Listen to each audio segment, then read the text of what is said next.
now you have real money that backs your side. So when you talk about who was it, George, what was it? You said George Best earlier, so it threw me off. Ford. Yeah. When you're talking about somebody like that who's like, hinting at that, or Sean Edwards hinting at coming back over or something like that. Well, right now, union in America, union in England, union in New Zealand, they rule the roost, like they're in charge. But having said that, though, now you have real money, which means you have a developmental pool. One of the things that I think would be big for your country, this is just me saying it out loud, not I don't make any of these decisions, but is if your guys came here, like, Leeds comes over and they've gone to Jacksonville, and that's obviously how Wigan have had a training session a few years ago with Jacksonville as well. I think 4 years ago.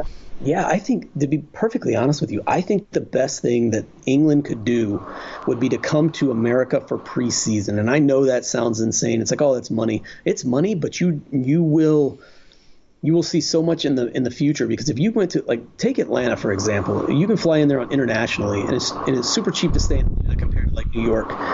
If you went to Atlanta and you guys stayed down there for a week or 2 weeks and you finished off a preseason game, or if they brought that World Club Championship to, or just the first round of Super League, had to throw a couple of double headers up in somewhere in America, I'd be all for that completely. You're going to make massive amounts of money off that, and you won't see it the first year because the teams are going to have to put the money down. But if you think about it, like, that's all those people are going to be like, that was freaking cool. We love preseason events. We're Americans. Like, most people don't love that. We love anything at all that's entertaining. We love it all. Like, we're very vain when it comes to, like, we want to hold and host everything. So if Atlanta gets it, Atlanta will be like, well, we're the best thing in the world, obviously. And then they'll trumpet it up real big and make it a big deal.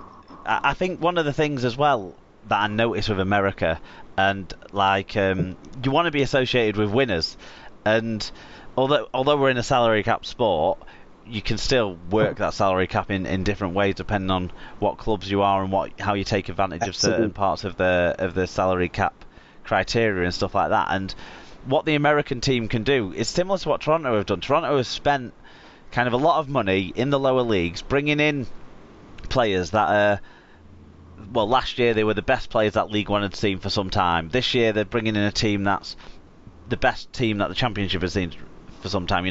Lee have done it a little bit this year as well, but signing players straight from NRL sides into your first team into the Championship is huge, and massive. Going through that journey as well, winning along the way. I'd like New York to go into the leagues at the bottom end like Toronto did, you see, rather than jump them straight into Super League. And then as that grows up, you're going to get what these star guys wanting to finish their careers maybe there. And as long as it was built as a sustainable model where you were supplementing it with the bottom end too, with the younger guys, and mopping up that talent pool that's in America and those sorts of things, and getting those American kids who've fallen in love with rugby league that you were telling me about, getting those in full-time training environments, so that sort of thing, that they're only going to improve like boundlessly in the first few years of that. Absolutely.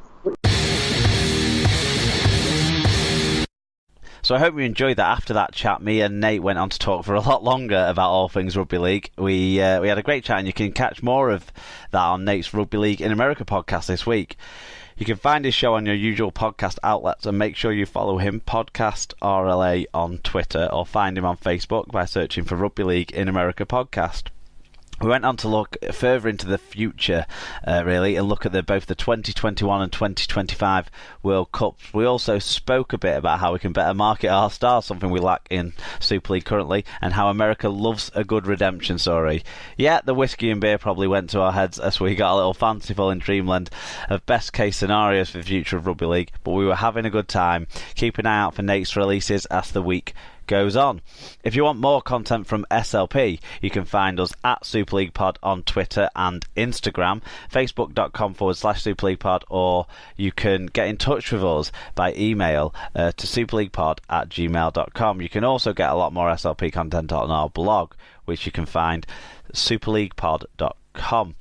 You can also find the main weekly show and subscribe through Spreaker, iTunes or YouTube, and on the Podcast Addict app where you can also find lots of other good Rugby League podcasts. Similarly, you can download the LeagueCast Android app with a lot of other top Rugby League listens on there as well. We want to thank you all for listening, and until you hear from us again, keep enjoying and supporting the greatest game of all, Rugby League.